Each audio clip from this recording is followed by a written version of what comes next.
Once upon a time, there was a king. He had a mathematician in his court. This clever mathematician invented the game of chess and presented it to the king. The king was delighted and asked the mathematician to name a reward, any reward. Nothing was too big. The mathematician looked at the chessboard consisting of 64 squares and asked for some rice. The king looked perplexed. Rice? What kind of gift is that? The mathematician then added that the rice needed to be given to him according as this condition: 1 grain of rice in the first square, 2 grains of rice in the second square, 4 grains in the third square, 8 in the fourth, and so on until the last square. The king was a bit offended at the simple request, but he told the mathematician, "If this is your wish, I will grant that." Will the king be able to grant this request?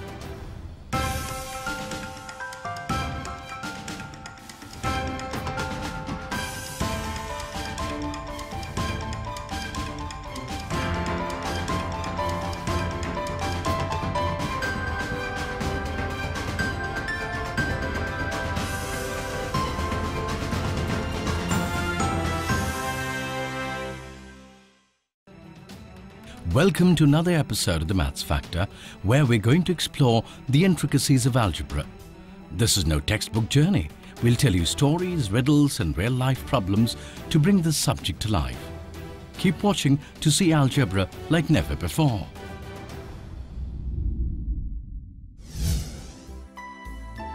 Back to our king and his mathematician. He starts doling out the rice according to his condition.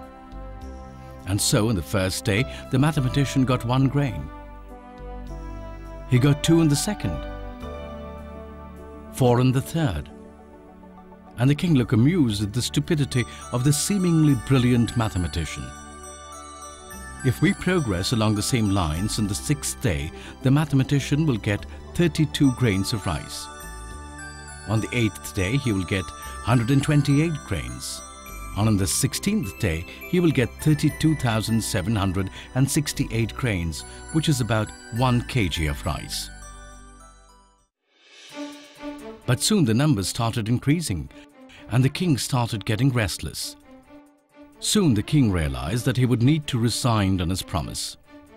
He just would not have enough rice to complete his gift. Now, if he had some understanding of algebra, he clearly would not have been in the situation he was in.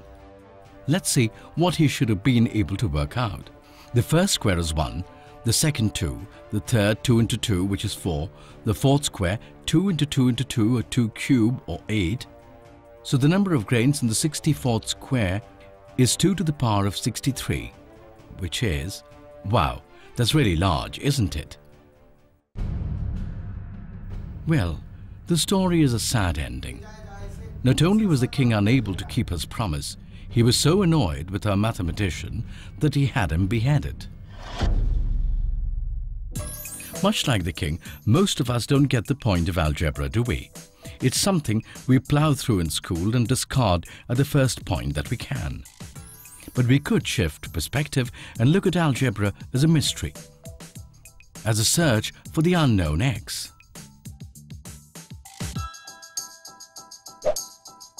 Let's put this in a more real context.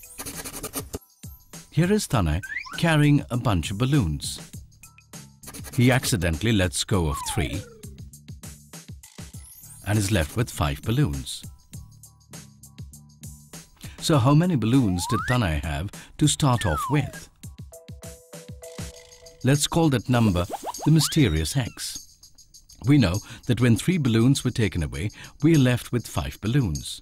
Now, if we work the equation out, we get x is equal to 5 plus 3, which is equal to 8. So we know that Tanay has 8 balloons. Besides helping Tanay figure out how many balloons he has, algebra powers much of our lives, starting from working out quantities in the kitchen to converting measurements from one system to another. Many fundamental principles in physics can only be understood using the tools in algebra. Modern algebra is applied in and propels almost every branch of mathematics. It is to mathematics what mathematics is to science.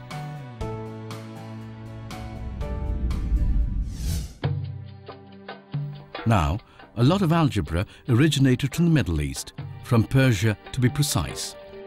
And one mathematician is central to this story. His name is Muhammad ibn Musa al-Khwarizmi. He was born in 780 AD in Khwarizm, a small town in present-day Uzbekistan. He and his family then moved to Baghdad. At that time, Baghdad was under the patronage of the Abbasid caliphs. The caliphs for 3 generations had put together a magnificent scientific academy called the House of Wisdom at Baghdad. Much learning from all over the world was centered here through this time.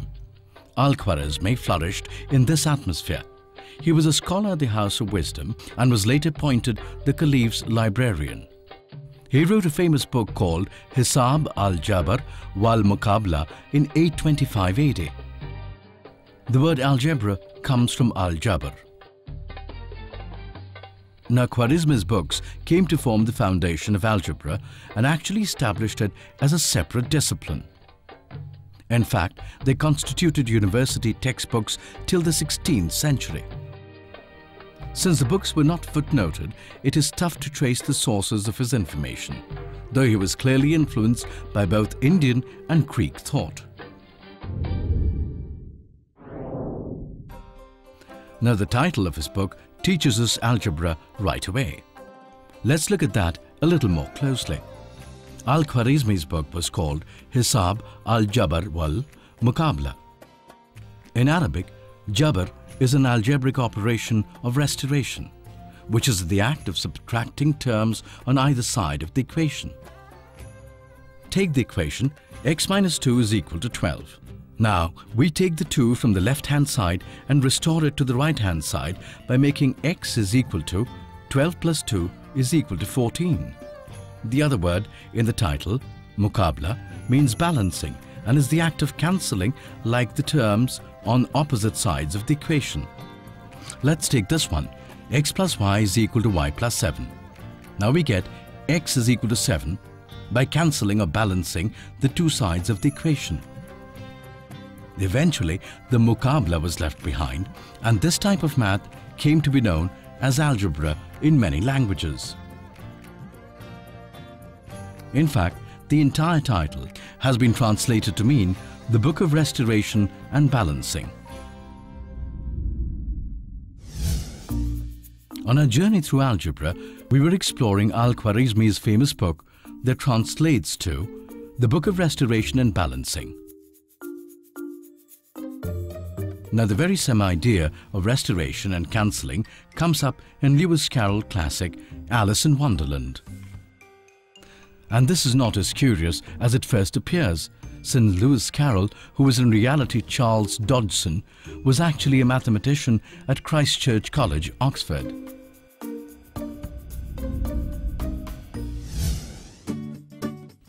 Let's enter Wonderland and see what actually happens to Alice. And more importantly, what that had to do with mathematics.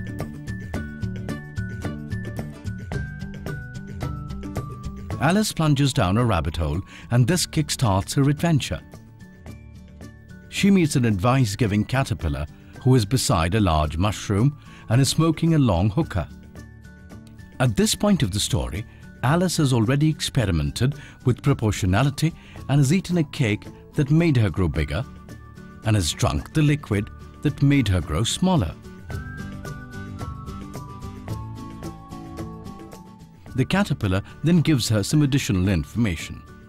One side will make you grow taller, the other side will make you grow shorter. One side of what? The other side of what? Thought Alice to herself. Of the mushroom, said the caterpillar, just as if she had asked it aloud. And in another moment, it was out of sight. Alice, clearly a risk-taking young woman, samples the mushroom. However, when she eats from one side, she discovers that growing taller translates to a neck being stretched. and growing shorter translates to a torso shrink. She concludes that in order to regain her proper size and proportions, she must ensure that she eats exactly the right balance of each side of the mushroom. So what does the sequence, psychedelic as it seems, have to do with algebra? Now, if we go back to our discussion of the title of Al-Khwarizmi's book, it translates to restoration and reduction. Carol experiments with Alice's reduction, which is reducing her size to get her through the door, and restoration as she seeks to find something to restore her to her original size. Now, many mathematicians believe that Carol's writing was an exploration of new modern mathematics that were emerging in the mid-19th century. Now, enough of Alice and her absurd adventures. Let's head back to the evolution of algebra in the Middle East. One of the areas where algebra came in very useful was Islamic inheritance law. Let's try and see why. Consider this problem. Here is a man who had 2 sons and 2 daughters. Then he dies and leaves all his money to his 2 sons and 2 daughters. His wife is already dead. The rule of the law is that each son gets twice as much as the daughter, but the sons have to get the same amount as each other. Now, if he has 24,000 gold coins, how much will each of them get? Now let's use algebra to try and solve the problem. If each daughter inherits X coins, then each son inherits 2X. With 2 sons and 2 daughters, our equation will read 2x plus 2x plus x plus x is equal to 24,000. 6x is equal to 24,000 implies that x is equal to 4,000. Which means that each daughter gets 4,000 and each son 8,000. A bit gender biased, but it does show us how useful algebra can be.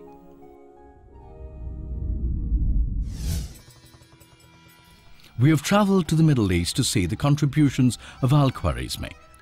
Now let's travel back in time to India in the 7th century to explore the mathematics of Brahmagupta, an Indian scholar. He was from the state of Rajasthan of northwest India. Since he is from Bhilamala, he is often referred to as Bhilamalacharya. Now, Brahmagupta wrote many important works focusing on mathematics and astronomy. In fact, he became the head of the astronomical observatory at Ujjain in central India. Brahmagupta introduced extremely influential concepts to basic mathematics, including the use of zero in mathematical calculations and the use of mathematics in describing and predicting astronomical events. Much of what he worked on was not even thought about in the West until 1,000 years later. Much of his work was composed in elliptic verse.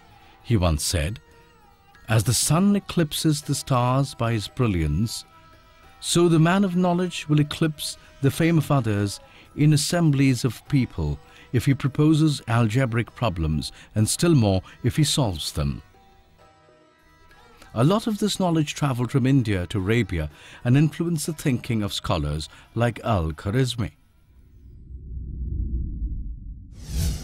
On our journey through algebra, we've explored the work of Brahmagupta and Al-Khwarizmi.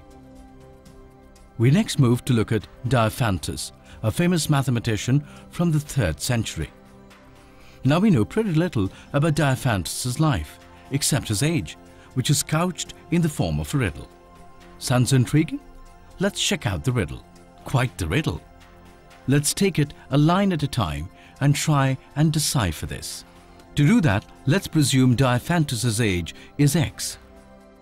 Now, God gave him his boyhood 1/6 of his life, means that his youth lasted 1/6 of his life. 1/12 more his youth while whiskers grew rife, means he grew a beard after 1/12 more. And then yet 1/7 ere marriage began, tells us that after 1/7 more of his life he married. In 5 years there came a bouncing new sun, which is quite clear in itself. Alas, the dear child of master and sage, after attaining half the measure of his father's life, chill fate took him. Sorrowfully tells us that the son lived only half as long as his father. After consoling his faith by the signs of numbers for 4 years, he ended his life. And we realize that Diophantus died 4 years after his son. Now we can use this information to craft this equation. And if we keep simplifying this like this, we reach the conclusion that Diophantus lived to the age of 84, while his son only lived to be 42.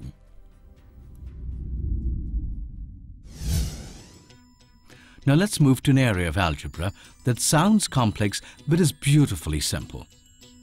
Quadratic equations. A quadratic equation is a very simple one where we have a square of the unknown, which means we are working with an x square, not just an x. The Latin word quadratus means square. So a general quadratic equation is ax squared plus bx plus c is equal to 0, where a is not equal to 0. Now the solution of this is pretty complicated. This is the answer. Let's take a simple example and try and work out a more comprehensible way of looking at it. Take the equation x squared plus 6x is equal to 27. Let's try and solve it. If x is equal to 1, then 1 plus 6 is not equal to 27. So 1 is not the solution. If x is 2, then 4 plus 12, which is not equal to 27. So 2 is not the solution.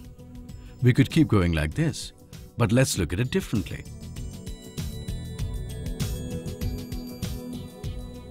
Think of the first term as the area of a square with side x. Now, the 6x is the area of a rectangle with the sides are 6 and x. Or we can split it up into two rectangles where one side is x and the other side is 3. Now if we attach the rectangles onto the square, we'll produce an area which is equivalent to x squared plus 6x. Now according to our opening equation, this is equal to 27. Quite right, 27. Now look at the missing corner. Aren't you itching to fill it with another square? Go ahead and do that. This square has a side of 3, and so our square has an area of 9. We need to add this to both sides. Now the right hand side is a square with the side measuring x plus 3. So we can write the equation as x plus 3 whole square is equal to 27 plus 9, which is equal to 36. Now the whole complexity of the quadratic has been ironed out, hasn't it? Now very simply, x plus 3 is equal to 6, which means x is equal to 3. This solution was actually suggested by Al-Khwarizmi, and what completes its elegance is that it can be used as a solution for any quadratic equation. I need to add in just one point that Al-Khwarizmi missed. When we look at the square root of 36, both plus 6 and minus 6 are possibilities. During Al-Khwarizmi's time, knowledge of negative numbers was not so prevalent. So, the other solution to a problem is x plus 3 is equal to minus 6, so x is equal to minus 9. And that ties in beautifully with the starting formula and explains why there is a plus and minus option before the square root.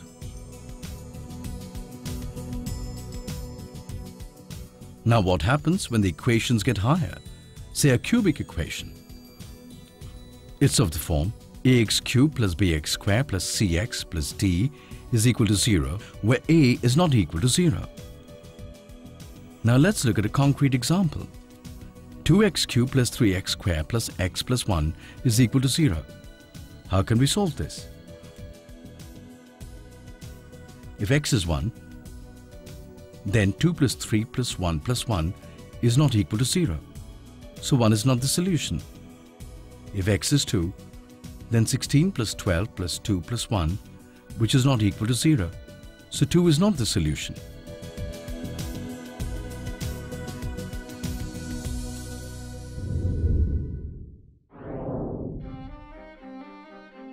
In Europe at this time, mathematical contests in public forums was common.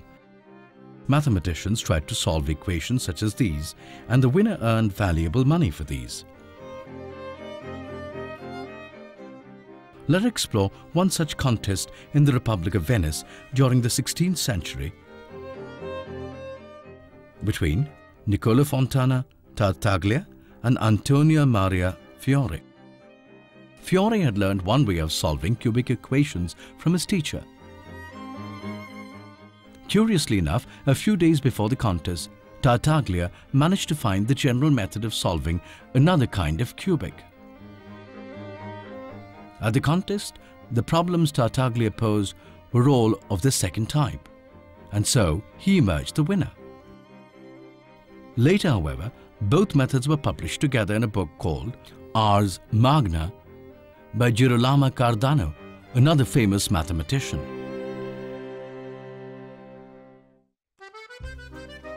Let's fast forward another 13 years. Cardano had a student called Lodovico Ferrari. Ferrari managed to solve the quartic, which are equations where x goes up to the power of. Then, in a repeat of history, Ferrari challenged Tartaglia to another public contest. Tartaglia was extremely reluctant to dispute with Ferrari, still a relatively unknown mathematician, but finally agreed. On 10th August 1548, the contest finally took place. By the end of the first day, it was clear that things were not going Tartaglia's way. Ferrari clearly understood the cubic and quartic equations more thoroughly and won the contest. After all this, the solution to cubic equations is usually known as Cardano's formula. Poor Tartaglia died penniless and unknown.